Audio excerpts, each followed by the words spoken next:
സംസ്ഥാനത്ത് തന്നെ UDF അനുകൂലമായിട്ടുള്ള വലിയ തരംഗമുണ്ട്. ഞാൻ നിങ്ങൾ തുടങ്ങി ഒറ്റ ചോദ്യം കൊണ്ട് നിങ്ങൾ അവസാനിപ്പിച്ചുകൊണ്ട് ഞാൻ പറയും, മറ്റാരും ഇല്ല എന്ന തരത്തിലൊക്കെ അവരവർ തന്നെ പറയുന്നത്. യഥാർത്ഥത്തിൽ ഈ വെച്ചുകൂട്ടിയ ഹോർഡിങ്സും ഈ നടത്തിയ പ്രചരണങ്ങൾ മുഴുവൻ ഞങ്ങൾക്ക് അനുകൂലമായിട്ടാണ് വന്നത്. എന്നാൽ പിന്നെ കാണാം, ജനങ്ങളുണ്ട് എന്നുള്ള മറുപടിയാണ് ഈ തെരഞ്ഞെടുപ്പിൽ ജനങ്ങൾ കൊടുക്കാൻ പോകുന്നത്. ഒരു സംശയ കാര്യത്തിൽ വേണ്ട. ഈ കാര്യങ്ങളൊക്കെ ഈ കേസുമായി മുന്നോട്ട് പോകുമോ? അതായത് തെരഞ്ഞെടുപ്പ് കേസുമായി മുന്നോട്ട് പോകുമോ? അവരെ അയോഗ്യയാക്കണം എന്നുള്ള രീതിയിൽ തന്നെ പോകുമോ? അല്ല, അത് പിന്നെ വളരെ ഗൗരവമുള്ള കാര്യമല്ലേ.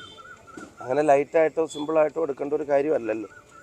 അത് ഗുരുതരമായിട്ടുള്ള കാര്യമല്ല. അത് ശരിക്കും പാലക്കാടിനോടൊരു അവഹേളനം കൂടിയാണല്ലോ. ഈ ദൃശ്യം പകർത്തിയവരുടെ മുഖം അടിച്ചു പൊളിക്കും എന്നൊക്കെയായിരുന്നു ഇന്നലെ ശോഭാ സുരേന്ദ്രൻ പറഞ്ഞു.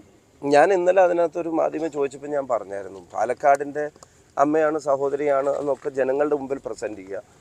അങ്ങനെ പ്രസൻറ്റ് ചെയ്യുന്ന സമയത്ത് ഇങ്ങനെ ഒരു ഇഷ്യൂ ഉണ്ടാകുമ്പോൾ അതിനോട് റിയാക്ട് ചെയ്ത രീതിയിൽ മുഖം അടിച്ച് തിരിക്കും എന്നൊക്കെ പറയുന്ന തരത്തിൽ പ്രതികരിക്കുമ്പോൾ അതൊക്കെ പാലക്കാട് വിലയിരുത്തുമെന്ന കാര്യത്തിന് സംശയം വേണ്ട. പാലക്കാട് അതിനെയൊക്കെ വിലയിരുത്തി തന്നെയായിരിക്കും വോട്ട് ചെയ്യാൻ പോകുന്നത്. പാലക്കാട് ഒരു മതേതര മണ്ണാണ്. ആ മണ്ണിൽ രമേശ് പിഷാരടിയാണ് ഇത്തവണ ജയിക്കാൻ വേണ്ടി പോകുന്നത്. അത് ജനങ്ങളുടെ തീരുമാനമാണ്. കേരളത്തെ നമ്മൾ ഈ ഭരണത്തിൽ നിന്ന് വീണ്ടെടുക്കാൻ പോവുകയാണ്. ഈ ദുർഭരണം കേരളത്തിൽ അവസാനിക്കാനായിട്ട് പോവുകയാണ്. ജനങ്ങൾ തീരുമാനം എടുത്തു കഴിഞ്ഞിരിക്കുന്നു. ആ തീരുമാനം ഇന്ന് നടപ്പിലാവും. ഇന്ന് വിധി എഴുതും. വിധി പ്രസ്താവം മെയ് 4-നുണ്ടാകും. UDF കേരളത്തിൽ തിരിച്ചു വരും. Subscribe to One India and never miss an update.